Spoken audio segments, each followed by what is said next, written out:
Can a tourist visa holder use the tourist visa even if there is a spousal petition pending with immigration? Ito yung question nung isang nagpadala, no?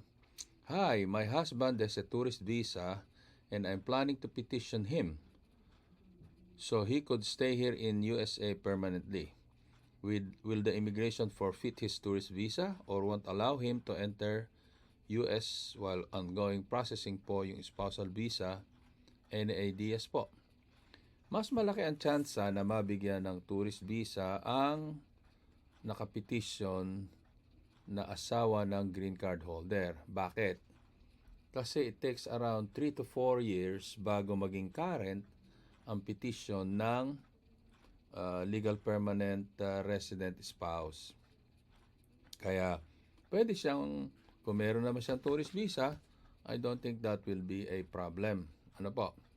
Ngayon, kapag naman US citizen ang asawa noong mag-a-apply ng tourist visa or meron na siyang tourist visa, malaki ang risk na ma-deny sa tourist visa application kasi iisipin ng consul, gusto lamang niyang lundagan yung pila ng mga naghihintay ng spousal petition ng mga nasa outside of the United States.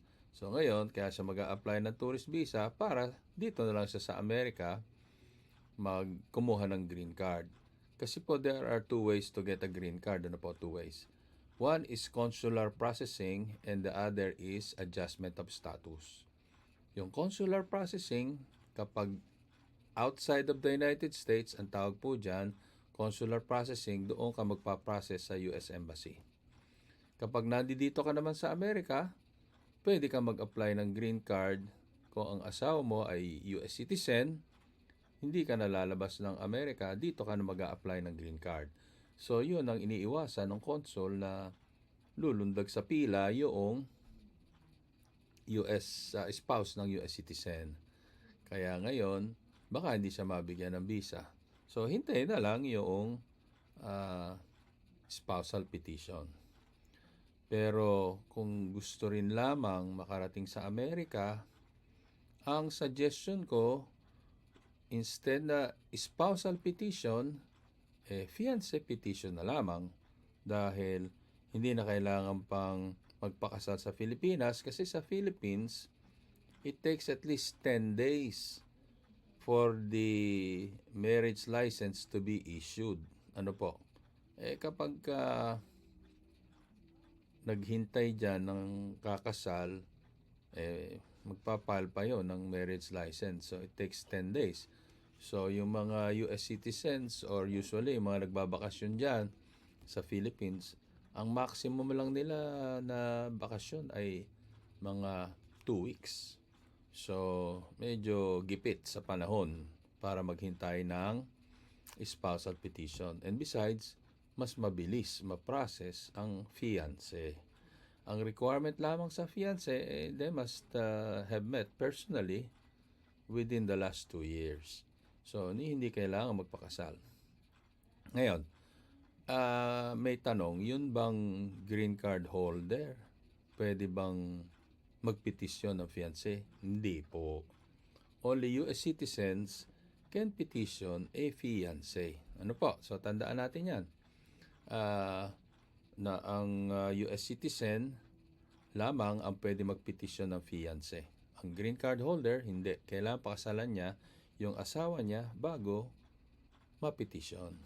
Okay po, si Attorney Erwin Bautista po ito, ang atin pong programa na US Immigration Made Easy, at ito po ating segment ngayon is about US Visa Q&A, ay mapapakinggan po sa Radyo Filipino America. Ang atin pong website ay radiophilam.com.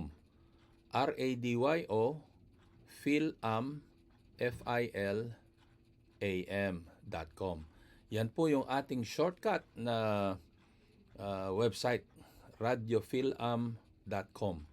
At mapapakinggan din po ang aking programa sa Flash TV. Ano po?